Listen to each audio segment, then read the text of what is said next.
Hi, Bill Vales here. I'm at the Littleton Middle School with Miss Finnerty, who is a 8th grade teacher. Is that the only class you teach? I teach 8th grade science, and I'm also the 6 to 12 science curriculum coordinator. Oh, great, great. And I have to say, this is the second year that I've done. First off, thanks for being here and letting us interview you. This is the second year that I've interviewed students for the science fair, both in the 7th grade and 8th grade. Beth Stevenson's students are in the 7th grade. Yours are in the 8th grade. And I am really impressed with the level of knowledge that the kids have and the rigor in which they go about their projects. Are you similarly as impressed, or? I am. If I wasn't impressed, I don't know if it would be worth it, because it's a lot of work for all of us, for the kids and for me. And so I've been doing science fairs here at the middle school, at Littleton Middle School, for 12 years, and prior to that I ran science fairs for 5 years at another school. And I really believe that they are a very powerful way to get kids to do their own science and to really make their science content knowledge their own. They're going to remember what they learned in their projects for the rest of their lives. It's something they took a quiz on one week that I taught them in class they may not remember, but this they really engaged in for 4 months. Yeah, and how do you go about motivating them? Do you find that preparing for the science fair is a primary motivation, or what other tools do you use? No, well, so I actually did my dissertation on science fairs in schools, and part of my study was on how it's best to go about having kids engage in science fairs as part of the curriculum or outside of school. And I found, and actually this is what I had already believed, it confirmed my belief, that embedding it as part of the classroom instruction is really important. So we make it feasible for them to do a high-level science fair project by doing instruction in class. They do the project, most of the project, the experimentation outside of school, but I teach them how to do research, and the English teacher works with me on writing, they write a research paper at the beginning to explore a topic of their choosing. So, for example, the girls who looked at the physics of cheerleading, that was their first topic, the physics of cheerleading. So they learned all about forces and motion and speed and Newton's laws, and this was before I taught it in class. We actually just finished a unit on Newton's laws in class. And then they narrowed their project down to a particular research question. And so we did the research in class. We spent a week writing the paper in class, and I actually have a background. I used to teach elementary school, and I have a background in special ed, so I'm actually very comfortable teaching writing and reading and researching and things like that. And so by doing a lot of it in class, I think it makes it less scary and less overwhelming for the students. And also we break it down. It's a 4-month process, so we started at the end of November this year, and by the end of December they had, before the vacation, they had their research question, and then they had started writing their procedure and materials, and then after vacation we developed that, and we did a lot of that in class, and I checked it in class and went over it, and I'm available after school. And so with that support, it makes it something that it can be done without stress, for the most part. There's a lot for of the stress for me. student? Well, some of them, Yeah. especially if they procrastinate, or some of them stretch themselves a lot. Yeah. Do you find that students, they sort of go through a period of time where they ponder different ideas and they think they're going to do a project in one area and then it turns out in another area? Do you find that happens Yes, often? definitely. With their preliminary research, they start exploring things, and I try to talk to them, and either in person or I give them an exit ticket. What are you thinking about? So I can be monitoring their ideas, both for something that's too simplistic.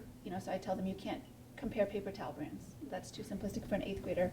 And then at the same time, they also can't, create a nuclear reactor in their basement. So I have to monitor safety and also the level of expertise, because I don't want kids to be trying to do something that's overwhelming and that I can't help them with either. So I try to because by that time I know the kids pretty well and I can help kind of funnel them into a project. I see, I see. There was an example where a girl wanted to know, she was experimenting with baking soda in cookies, and she wanted to compare baking soda to baking powder, and in her review of literature, she'd written that baking powder is baking soda with cream of tartar added, I think.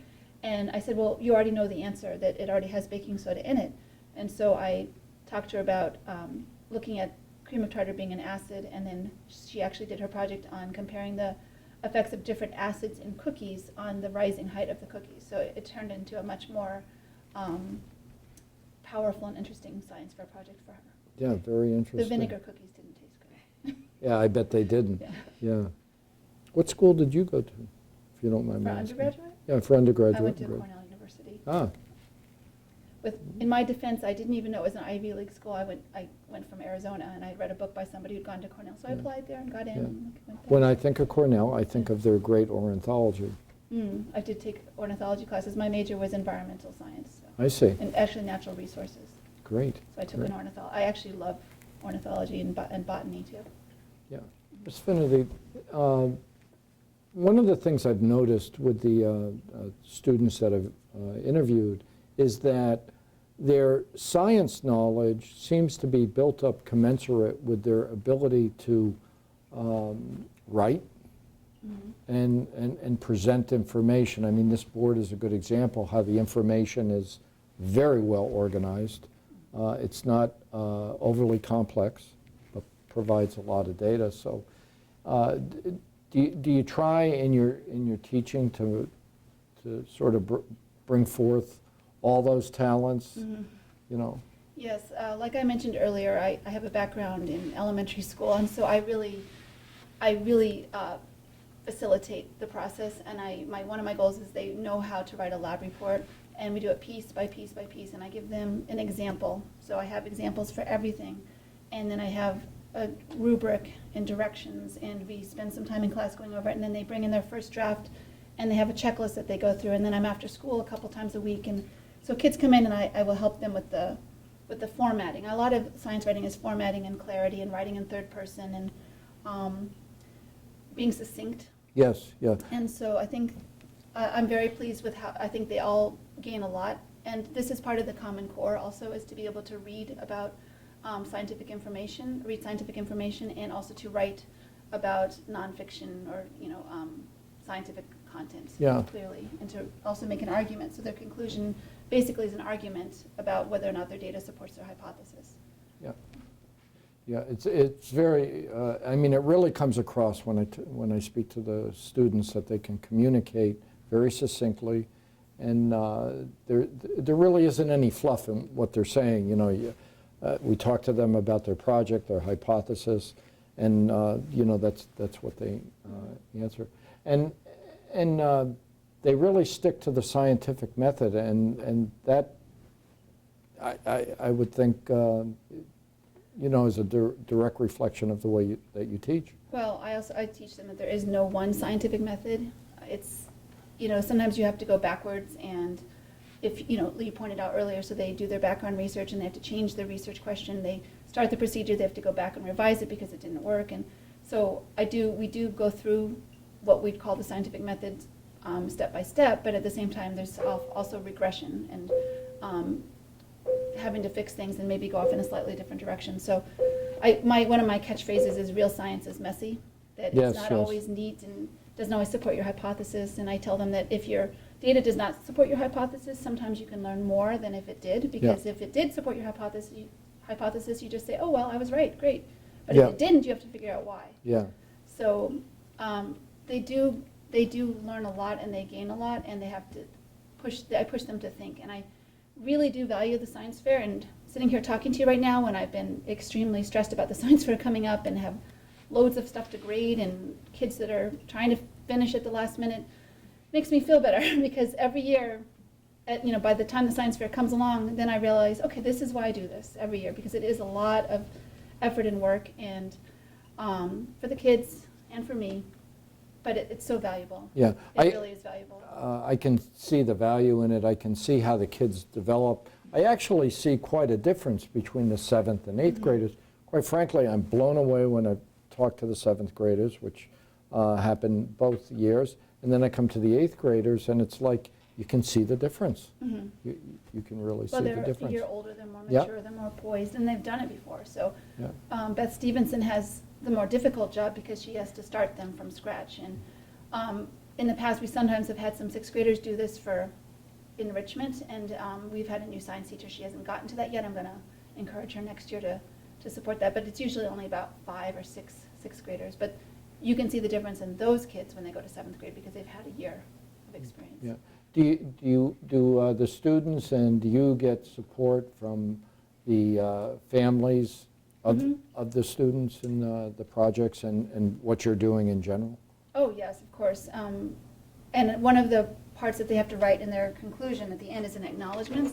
Oh, And they have to acknowledge the people who helped them and thank them. So whether it's parents or me or their human subjects, they need to acknowledge that people helped them along the way. It's really yeah.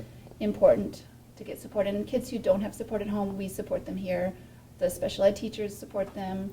They're here after school with me. I always say you can do your project with me. I've got lamps that they can use for their plants, and I've had kids come in and do entire projects here, Yeah. just to make sure that they can be part of this. The whole area of STEM education, science, technology, engineering, and mathematics, Mhm. it's very important. I mean, it really speaks to how successful we'll be, I think, as a country in the future. Or I tell the kids that's where the jobs are too. That's where there are Yes. a lot of jobs right now. yeah, absolutely. Well, these kids have blown me away again for the 2nd year in a row. And I can see from the teachers, the families, the support the kids get. I'm really proud of the job that you're doing in Littleton I am too. here, bringing forth science education. I think it's I think it's fantastic. really important. So you're going to be at the science fair? Of course. Yeah. Of course. I might be, a little crazy looking, but I'll be there. Yeah. Well, this is great. I appreciate you sitting down and chatting, and My pleasure. we'll see you Tuesday. Yep. Thank you. Thank you.